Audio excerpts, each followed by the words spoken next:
Welcome to social post. నేను Nihal. So ఈరోజు market update వచ్చేసి మార్కెట్‌లో చాలా వాలటాలిటీ అనేది ఎక్కువ ఉంది. ఈరోజు మార్కెట్ అనేది కొంచెం వేరే సిట్యుయేషన్ వచ్చింది. ఎందుకు వేరే సిట్యుయేషన్ వచ్చింది? ఏంటి? అనేది ఈ వీడియోలో ఎండ్ వరకు చూసుకుందాం. మా ఛానల్‌ని ఫాలో అండ్ సబ్స్క్రైబ్ చేయండి. Hello guys, this is Nihal. Welcome to social post stock market. మార్కెట్‌లో వాలటాలిటీ ఎక్కువుంది. సో, ఇప్పుడు నిఫ్టీ 50 గూడా కొంచెం పడిపోయిన సిట్యుయేషన్ మనందరం చూసాం. సో, ఈరోజు మనకు నిఫ్టీ 50 గనక మనం చూస్తున్నట్లయితే 22,800 నుంచి 22,900 రేంజ్‌లో ట్రేడ్ అయింది. సో, అక్కడ కొంచెం మనకి వాలటాలిటీ అనేది కొంచెం ఎక్కువ అనిపించింది. సెన్సెక్స్ కూడా ఆల్మోస్ట్ అంతే 600-7 పాయింట్స్ వరకు కొంచెం ఫాల్ అయిందని అనుకోవచ్చు.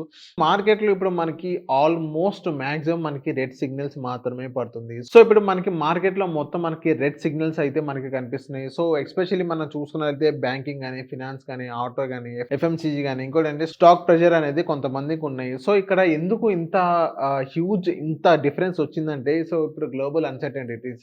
సో, ఇరాన్ గాని, అమెరికా వార్ సిట్యుయేషన్ అనేది హీట్ ఎక్కుతుంది. డే బై డే అనేది హ్యూజ్ హీట్ ఎక్కుతుంది.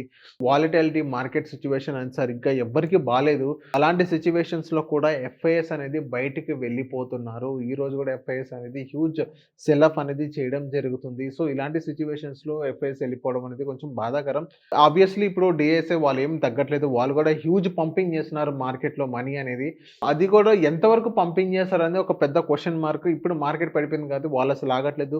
అంతకుముందు ఎఫ్ఐఎస్ అనేది కొంచెం డిపెండెంట్ లాగా ఉండేది. సో, ఇప్పుడు ఎఫ్ఐఎస్ వెళ్ళిపోయినా కానీ మనకి పెద్ద ఫరక్ పడట్లేదు. డిఎస్ అనేది అగ్రెసివ్ బయింగ్ చేయడం వల్ల మార్కెట్ స్టెబిలిటీ అనేది కొంచెం మనకి ఎక్కువ ఇస్తుందన్నమాట. సో, ఇలాంటి సిట్యుయేషన్స్‌లో మనం ఏం చేయాలి? ఇంకోటేంటంటే ఆయిల్ ప్రైసెస్ అనేది ఎక్కువ అవుతుంది. ఇంకోటేంటంటే ప్రాఫిట్ బుకింగ్ అనేది లాస్ట్ 2-3 డేస్‌లో ర్యాలీ తర్వాత ఇన్వెస్టర్స్ అనేది కొంచెం ప్రాఫిట్ బుకింగ్ అనేది ఇలా జరుగుతుంది మార్కెట్‌లో. అండ్ నెక్స్ట్ ఇప్పుడు మెటల్ ప్రైసెస్ అనేది క్రూడ్ ఆయిల్ ప్రైసెస్ అనేది కొంచెం పెరగడం జరిగింది. క్రూడ్ ఆయిల్ ప్రైసెస్ కూడా బ్యారెల్ $100 పైనే వెళ్ళిపోయింది క్రూడ్ ఆయిల్ ప్రైసెస్ కూడా. సో, ఇప్పుడు ఫర్దర్‌గా స్ట్రెయిట్ ఆఫ్ హార్మోస్ అనేది మనకి ఇండియాకి పర్మిషన్ ఇచ్చారు కాబట్టి ఓకే. ఇంకోటంటే ఎల్‌పీజీ గ్యాస్ కూడా కొంచెం మనకి షార్టేజ్‌లో ఉంది. బయట కూడా మన రెస్టారెంట్స్‌లో చూసుకున్నట్లయితే ఎల్‌పీజీ షార్టేజ్ ఉంది. రెస్టారెంట్‌లో చూసుకున్నట్టే గ్యాస్ బిల్ కూడా అక్కడ మనకి ఇవ్వడం జరుగుతుంది.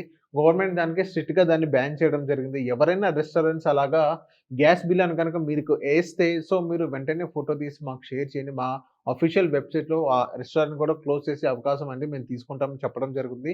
అదొక గుడ్ సైన్. సింపుల్‌గా చెప్పాలంటే మార్కెట్ డౌన్‌ఫాల్ ఒకటైంది. ఎఫ్ఐఎస్ సెల్లింగ్ అయింది. గ్లోబల్ అన్‌సర్టెనిటీస్ పెరిగినాయి. క్రూడ్ ఆయిల్ ప్రైసెస్ పెరిగినాయి.